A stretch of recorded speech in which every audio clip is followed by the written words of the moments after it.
नमस्कार। उदय India digital में आपका स्वागत है। मैं हूं विश्वरूपा रथ। मैं आपके लिए लेकर आई हूं 18 अगस्त की बड़ी खबरें। महाराष्ट्र में रायगढ़ में समुद्री तट पर एक नाव से हथियार बरामद हुए, जिसके बाद चारों तरफ सनसनी फैल गई।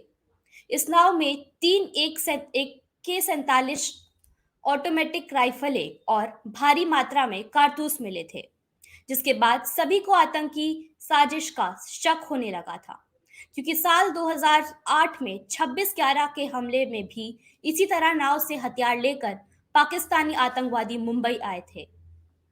लेकिन बाद में पता चला कि इस नाव के पीछे किसी तरह की आतंकी साजिश नहीं है।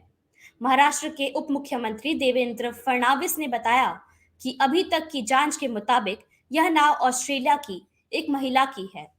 इस बोट का नाम लेडी हॉर्न है। इस बोट को महिला के पति चला रहे थे, जो कि इसे मस्कट से यूरोप की तरफ ले जा रहे थे। लेकिन बीच में ही नाव का इंजन खराब हो गया, जिसके बाद उन्होंने सहायता मंगाई। एक कोरियाई जहाज ने उनकी मदद की पुकार सुनी, जिसने उन्हें रेस्क्यू करके निकाला। लेकिन उनका सामान बोट पर ही छूट गया। बाद में हाई टाइड में फंसकर यह जहाज रायगढ़ के तट पर पहुंच गई। उत्तर प्रदेश के मशहूर माफिया डॉन मुख्तार अंसारी के कई ठिकाने पर ईडी ने छापेमारी की है। मुख्तार और उसके भाई अफजाल अंसारी के गाजीपुर, मऊ, दिल्ली और लखनऊ के कई ठिकानों पर छापे मारे गए। इस दौरान ईडी की टीम को प्रोटेक्शन देने के लिए सीआरपीएफ के जवान मौजूद थे। मुख्तार अंसारी फिलहाल जेल में बंद है। मुख्तार पर कई मुकदमे दर्ज है। ईडी ने जिस मामले में मुख्तार पर छापेमारी की है, वह सरकारी जमीन पर कब्जे का मामला है, जिस पर अवैध रूप से इमारत खड़ी करके करोड़ों रुपए का किराया कमाया जा रहा था। इस मामले में मुख्तार के भाई अफजल अंसारी, पत्नी अफशां, बेटे अब्बास और उमर समेत कई रिश्तेदारों को आरोपी बनाया गया है। ईडी ने आज मुख्तार के कई करीबियों के ठिकाने पर भी छापेमारी की है। रोहिंग्या मामले पर देश में विवाद जारी है। केंद्रीय आवास और शहरी विकास मंत्री हरदीप सिंह पुरी ने रोहिंग्या घुसपैठियों को शरणार्थी बता दिया है और उनके रहने के लिए फ्लैट की व्यवस्था की बात कह दी, जिसके बाद गृह मंत्रालय को इस मामले में दखल देना पड़ा। केंद्र सरकार का स्पष्ट रुख है कि रोहिंग्या घुसपैठिए अवैध रूप से भारत में आए थे। उन्हें जल्द से जल्द वापस भेजा जाएगा। नागरिकता संशोधन कानून यानी सीएए पर संसद में बहस के दौरान केंद्रीय गृह मंत्री अमित शाह साफ तौर पर कह चुके हैं कि रोहिंग्या घुसपैठियों को भारत भूमि पर स्वीकार नहीं किया जाएगा। बाद में हरदीप सिंह पुरी ने अपनी गलती स्वीकार करते हुए माना कि रोहिंग्या शरणार्थी नहीं बल्कि घुसपैठिए हैं। लेकिन इस बात को लेकर विपक्षी दलों ने केंद्र सरकार पर जमकर हमला किया है। मशहूर कॉमेडियन राजू श्रीवास्तव की हालत सुधर नहीं रही। डॉक्टरों ने उनको ब्रेन डेड घोषित कर दिया है। उनका दिल भी ठीक से काम नहीं कर रहा। राजू श्रीवास्तव के शरीर के ऊपरी हिस्से में ऑक्सीजन नहीं पहुंच रहा है, जिसकी वजह से यह काला पड़ता जा रहा है। लेकिन शरीर के निचले हिस्से में ऑक्सीजन का प्रवाह जारी है। राजू अभी भी वेंटिलेटर पर है। राजू श्रीवास्तव को 10 अगस्त को अस्पताल में भर्ती कराया गया था। उनको जिम में एक्सरसाइज करते समय दिल का दौरा पड़ा था, जिसके बाद वह बेहोश हो गए थे। उन्हें दिल्ली के एम्स में भर्ती कराया गया था। एंजियोग्राफी के बाद डॉक्टरों ने बताया कि उनके दिल के बड़े हिस्से में 100% ब्लॉकेज है, जिसकी वजह से उनकी ये हालत है।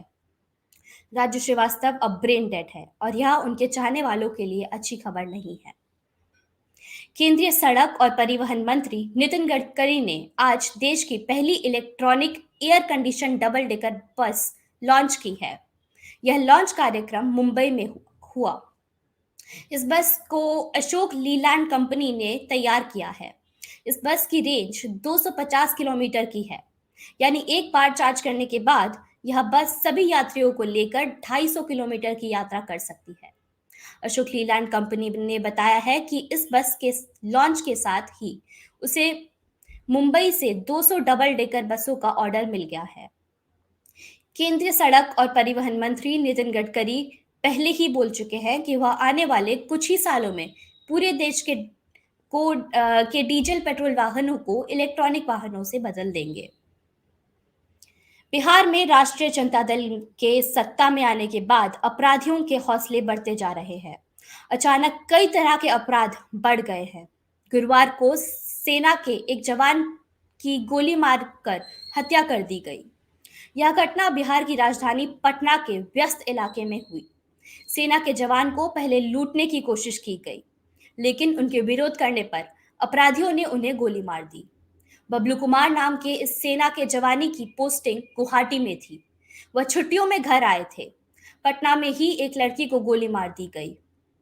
वह कोचिंग से पढ़कर वापस लौट रही थी। यह घटना बेउर थाना क्षेत्र की है। यह मामला एक तरफा प्रेम प्रसंग का है।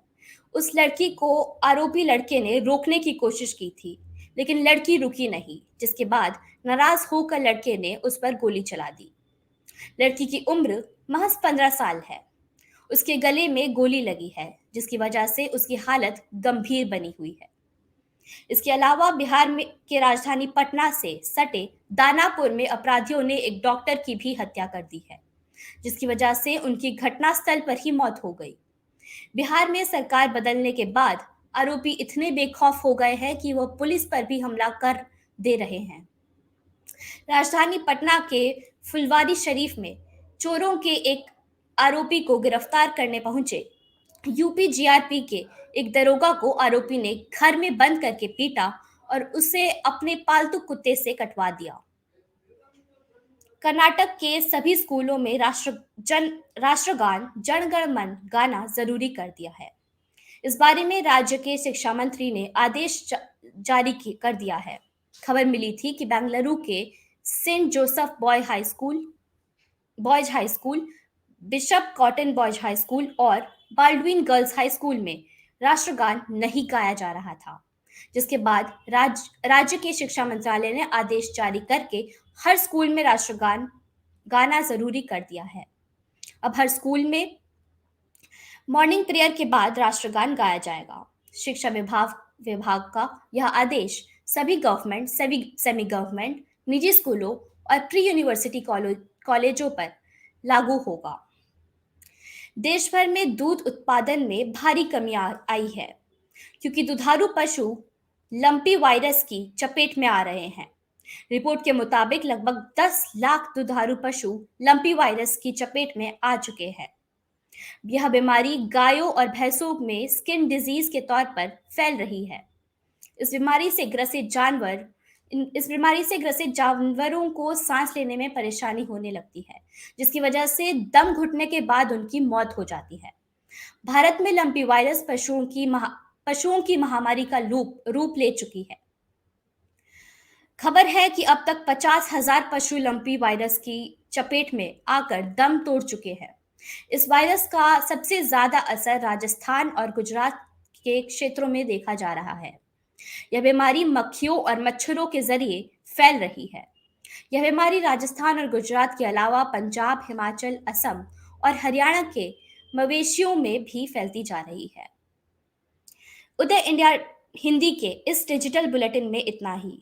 देश और दुनिया भर की खबरों से अपडेट रहने के लिए देखते रहिए हमारा चैनल। जय हिंद।